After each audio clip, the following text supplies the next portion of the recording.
I hated this movie. Want to know what the weirdest thing was in 1996? There were 4 active Volcano movies scripts in various stages of production. Why? Whatever the reasoning was, by 1997 only a pair had survived. Twins. Or more specifically, twin films. 2 movies with similar premises released within a short period of time of one another. I've already delved into Dante's Peak, and in this video I'll be focusing more on Volcano and pitting it against Dante in the background. In Hollywood, it wasn't a secret. Both crews were well aware of each other. But when the race to release the first film began, Volcano conceded. The studio behind it chose to step back from the competition and focus more heavily on its visual effects. When you started doing this picture, did you know that there was a Dante's Peak being made? Yes.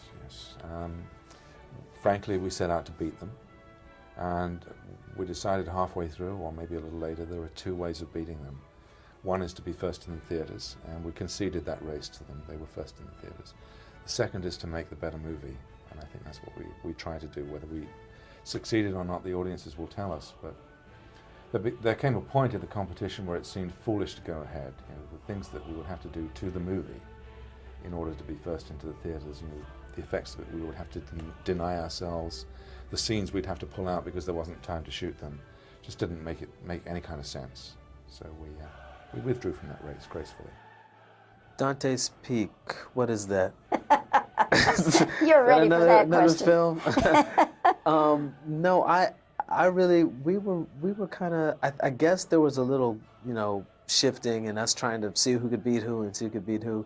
But I think at the end they just decided to just hold back and really try and make the best film they could make. And I'm glad they did, because I think they really did a good job. Well, it's big and it's spectacular. Yeah, it is. It's fun. It's a lot of fun. But was it worth it? Critically? Kind of. Financially? Not really. Critics first. Volcano got higher review scores on Metacritic and the Rotten Tomatoes critics with a 54 and a 49 respectively. It got lower scores on IMDb, Letterboxd, and the Tomatoes audience with 5.5 out of 10, 2.6 out of 5, and 32% respectively. Okay. What about financially? Volcano's budget was smaller with $90 million and earned a worldwide total of $122 million. So it basically recuperated its filming budget and earned an extra 35% on top. On April 25th, 1997, it premiered first in the box office with $14 million, coming in ahead of Rami and Michelle's High School Reunion and another 90s classic, Anaconda.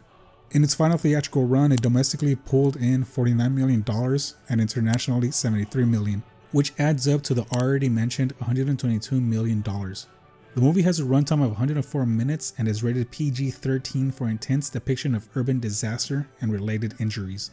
In genre, it falls under the action, drama, sci-fi, and thriller categories. Just like Dante's Peak, Roger Ebert did not enjoy the film and gave it a harsh yet rather speedy review. I hated this movie. That's a statement I've made many times while leaving the screening room, and now here are some of the affronts to my taste, my intelligence, and my patience that inspired my revenge in some hate-filled reviews. Volcano is a flimsy excuse for a disaster film with a volcano that's out of sight in the sewers under the city. The ads say the coast is toast, but they should say the volcano is Drano. There is one consolation about seeing these terrible movies. The moviegoers have to pay to get into the theater, but I get paid to sit there, and then I get to give them lousy reviews. So which one do I prefer? Honestly, I kinda gotta go with Volcano. As a whole, I just enjoy it a bit more. It's got a cheesy feeling, taking itself very seriously, that it makes it super rewatchable. And the score, it's fantastic. And what do you know? Alan Silvestri composed it. I also think the leads are stronger. Tommy Lee Jones just has a presence about him that you believe that he'll single-handedly take on the volcano. But he doesn't, because his chemistry with Anne H as his volcanologist counterpart really gets the work done, and they're both believable. Now don't get me wrong, Dante's Peak has some amazing miniature effects that still look incredible to this day. But there's something epic just watching the entire city pull together to fight off a natural disaster in Volcano. It's just bigger in scale. But which scene messed you up more? Stan in Volcano or the grandma in Dante's Peak? Let me know. So how do we get here? In a New York Times article published on January 7th, 1996, author Josh Young points out the strange phenomenon about having multiple Volcano scripts. The article titled Dueling Volcanoes Erupt in Hollywood makes note that there are 4 Volcano scripts in Hollywood at the same time: Dante's Peak, Volcano, Ring of Fire, and Caldera. The first one was Ring of Fire. Disney had already announced Tony Scott to direct it, which was said to be set in Las Vegas in the year 2038 about a bounty hunter protecting a 10-year-old boy. Meanwhile, at Paramount, Kathleen Kennedy and Frank Marshall had commissioned Caldera to be written. No premise was ever mentioned. We already know how Dante's Peak was developed, so now we're moving on to Volcano. At Fox, screenwriter Jerome Armstrong wrote the 1997 script. He was fascinated by the idea of a disaster movie and was particularly interested in how the natural world could threaten a city. When he pitched the idea to producer Neil Moritz, they chose a volcano as a main threat over earthquakes and flooding. The genesis of the movie was writer Jerome Armstrong came to me and we were throwing out ideas, and he threw out an idea to me about doing a movie about a volcano. And we came up with the extra added spin of taking a volcano and putting it in a city. We thought, why not set it in our hometown, Los Angeles? And it just seemed like it was the perfect place. During the pre-production process, director Mick Jackson was hired, as well as the remaining of the cast.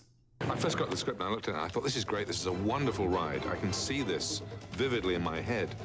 The only problem is getting what's in my head actually onto a piece of film. Tommy Lee Jones was born on September 15, 1946 in San Baba, Texas. Jones plays Mike Rourke, director of the Office of Emergency Management, who works with Dr. Emmy Barnes to stop the volcano from destroying LA. Prior to Volcano, he starred in Cobb, released in 1994, followed by the 3-time Oscar-nominated 1990s classic Batman Forever in 1995. Just months after Volcano was released, 1997 saw him again in Men in Black. The following year, Tommy Lee Jones starred in 1998's U.S. Marshals. Anne H. was born on May 25, 1969 in Aurora, Ohio, and passed on August 11, 2022. H plays the role of Dr. Amy Barnes, seismologist and volcanologist that teams up with Mike Rourke to help him understand the volcano and coordinate the evacuation measures necessary to save the city. In the previous year before Volcano, H was in Walking and Talking in 1996. In 1997, she was then in Donnie Brasco, Volcano, I Know What You Did Last Summer, and finally, Wag the Dog. Director Mick Jackson was born on October 4, 1943 in Grays, UK. He has done a lot of work for TV, including TV movies, series, and videos, with only a small handful of theatrically released films. Prior to Volcano, he directed The Bodyguard in 1992 and A Clean Slate in 1994. Afterwards, he directed The First $20 Million Is Always the Hardest in 2002 and Denial in 2016. Finally, if you've seen any of the movies I mentioned throughout this video, let me know. I'm curious to see which ones have a following. If not, browse around my channel for other movies I've already covered.